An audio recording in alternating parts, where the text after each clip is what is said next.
ada seorang yang terlalu stakeng, terlalu keras pada anaknya, sehingga di rumahnya itu tidak ada TV, nggak ada motor. Singkat cerita, pertama anaknya tahu TV ya dari tetangganya atau dari temannya, naik motor ya diajari temannya.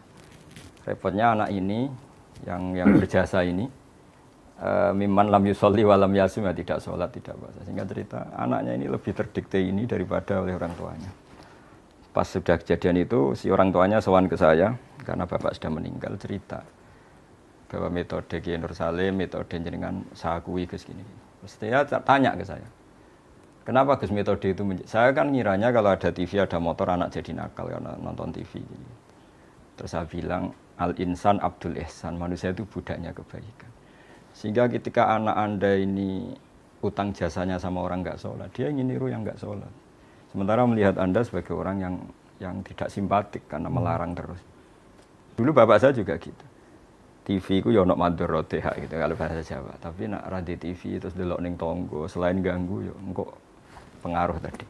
Meskipun akhirnya alhamdulillah akhirnya bapaknya rubah, terus anak ini jadi baik lagi. Tapi ini kan cerita manhat betapa bahayanya apa ya, terlalu stakeng, terlalu keras tadi. Di hadis rahimallahu imra'an a'ana waladahu ala birri. Allah merahmati seorang yang membantu anaknya untuk jadi baik. Bagaimana? Jangan dia maki. Jangan dia bebani beban yang berat. Ya toh? Kalau tegur yang baik. Ya toh? Jadi ada hubungan akrab sehingga kalau dia mau curhat, dia curhat pada ibunya kalau perempuan. Dia curhat pada bapaknya, bukan curhat pada temannya. Ya, temannya ya. Gimana sih Abi dan Gus cara istiqomah untuk menghafal Al-Quran?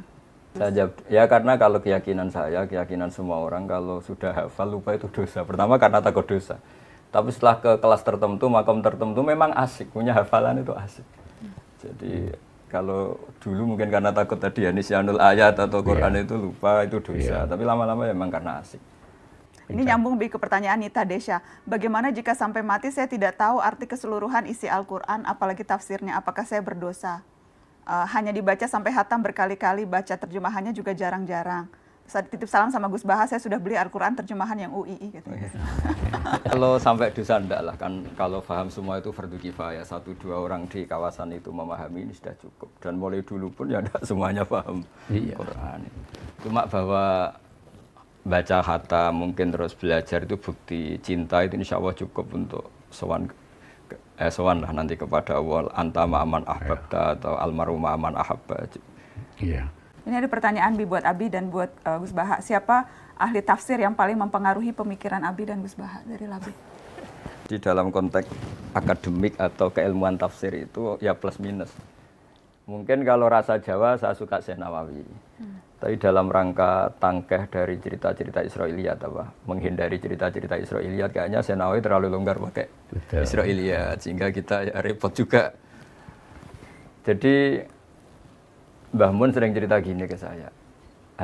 Kalau baca tafsir ya jangan mengikat kamu karena Quran ausa'u minhu. Quran selalu lebih luas ketimbang tafsir itu sendiri. Prinsipnya tidak ada penafsir Al-Quran yang tidak salah. Saya pasti salah. Bisa jadi benar pada masanya, pada masa lain sudah tidak benar. Bisa jadi benar pada tinjauannya, karena dia punya kecenderungan ini, yang lain punya tinjauan lain. Ya toh, jadi tidak bisa kita berkata hanya dipengaruhi oleh ini. Kalau dia ilmuwan. Kalau dia hanya nyontek ya udah. Bagaimana caranya bisa ketemu Rasulullah walau hanya sebatas mimpi? Yang pertama teladani. Dan teladani itu bukan hanya pada salatnya, pada hal-hal yang kecil-kecil. Teladani akhlaknya. Teladani bagaimana dia masuk rumah, keluar rumah, itu teladani. Yang kedua, sering selawat. Jadi hati selalu ini. Yang ketiga, berdakwah.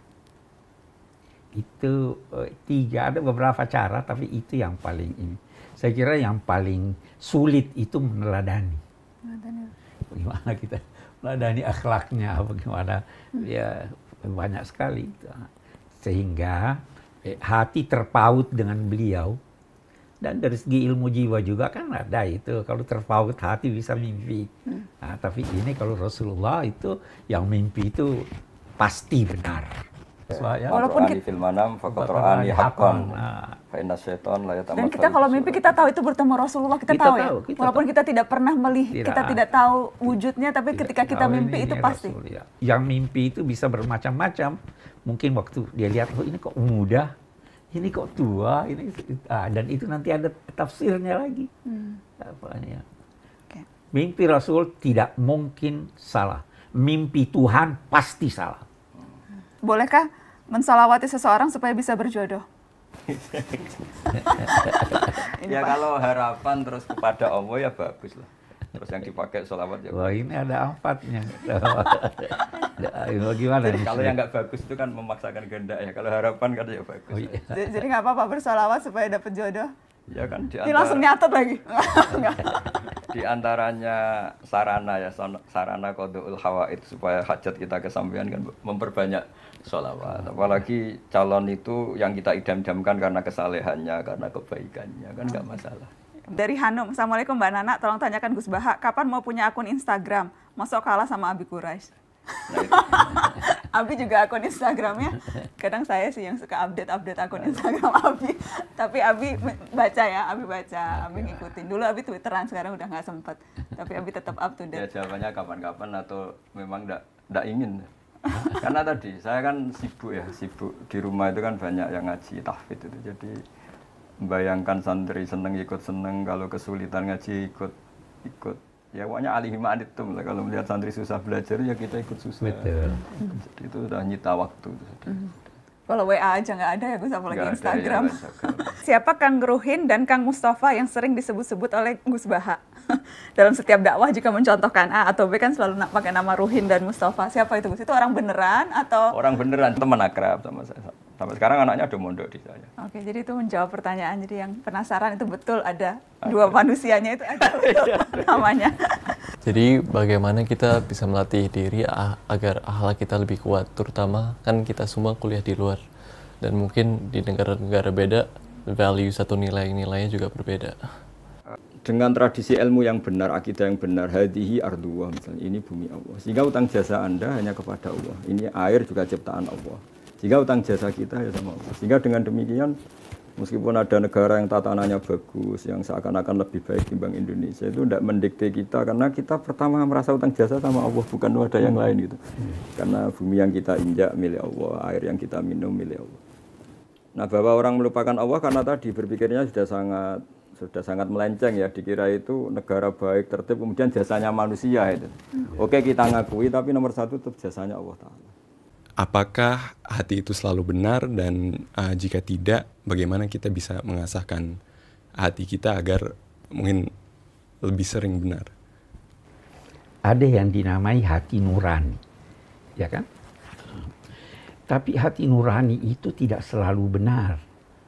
Karena hati nurani itu dibentuk oleh lingkungan, oleh budaya, oleh pengetahuan.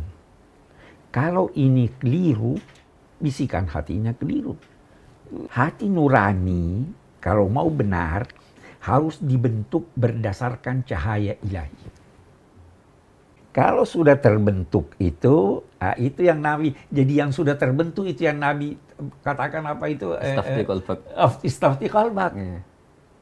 Jadi kalau sumbernya, isinya salah, ya ininya salah. Tapi ikuti Al-Quran. Bagaimana itu Al-Quran? Allahu nurus samawati wal ardh. Dia yang memberi cahaya. Akal diberinya, hati diberinya, ilham diberinya. Ini kumpulan, itu hati nuraninya pasti benar. Tapi kalau sumbernya, ya, jadi banyak orang berkata hati nurani. Enggak, hati nurani bisa salah. Bagaimana cara menghadirkan Allah di hati kita sedangkan Allah itu tak terbayang? Nahnu khalaqnakum falaula tusaddiqun. Hubungan terdekat kamu itu dengan saya, kata Allah, karena saya menciptakan kamu. Seperti dalam kehidupan nyata saja, hubungan dekat jenengan sama ibu, sama bapak, karena manusia yang menjadikan sebab wujud Anda. Dengan merasa tergantung itu kepada Allah ketika kita masih janin ya, dikelola Allah sedemikian rupa di rahim ibu. Kita tidak tahu cara menyediakan Allah oksigen, kita tidak tahu cara Allah mengatur kesediaan air, padahal dunia sudah seperti ini. Dengan seperti itu kan sering tergantung sama Allah. Makanya di tafsir itu inti dari tasawuf itu antumul fuqara ila Allah, semua harus merasa butuh sama Allah. Gimana kita bisa bergerak dari pelajaran-pelajaran agama Islam atau pengertian-pengertian agama Islam yang sebatas ritual doang pada diskusi-diskusi yang lebih dalam, yang lebih spiritual dan bermakna. Jawabannya proses. Ya semuanya itu proses. Ketika di Jogja sering ditanya anak-anak kuliah, gimana Gus kalau sholat supaya ingat Allah? Terus, padahal saya tidak paham lafaz-lafaz itu, kalimat-kalimat itu maknanya apa. Ya saya jawab, setidaknya kamu dengan sujud tahulah harus tunduk kepada siapa, kepada Zat yang Maha Besar, Allahu Akbar. Kalau kita sudah berusaha mencari calon istri tapi belum berhasil, dapat putus, apakah tandanya kita harus pasrah, Gus? Ya, harusnya mulai usaha juga sudah sambil pasrah. Dari awal harus sudah pasrah. Iya. Ini mesakno, Gus, ini belum dapat putus. Coba tolong ditengahkan. Kalau saya dukun sih terus tak kasih haji-haji, berhubung saya ada dukun ya. Nasihatnya ya sabar aja sambil berusaha. Oh, itu terus berusaha. Saya mau jawab singkat.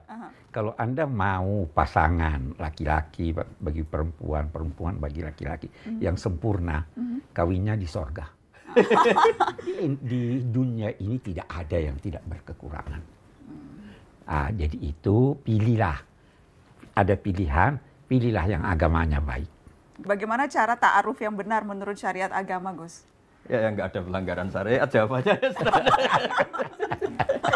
Simpel, jangan melanggar syariat. Itu cara ta'aruf yang benar. Tapi dekat, berkenalan, mencari tahu itu masih oke kan, Gus? Ya pokoknya kalau masih dalam proses yang baik dan untuk hal yang baik itu kan masih ditoleransi oleh syariat. Ya, kalau kita menjadi fans yang ngefans banget sama idola atau menjadi fans seperti K-pop yang sangat fanatik, itu sebetulnya tidak apa-apa atau sebaiknya jangan kalau kita mengidolakan sesuatu sampai fanatik luar biasa. Ya lah, pasti jawabannya jangan. Kalau apa-apa berlebihan pasti tidak baik. Karena nanti resikonya gampang kecewa. Ada orang-orang yang terlalu ngefans pada Nabi, sampai pada Nabi. Begitu ada berita Nabi meninggal, dia murtad. Iya, karena berlebihan. Karena berlebihan. Jangan menilai sesuatu karena ada unsur materi. Jangan menilai sesuatu karena orangnya. Nilailah sesuatu itu berkat substansi yang ada padanya. Iya kan? Oh itu dia yang bilang begini, ulama ini, profesor ini. Belum tentu benar.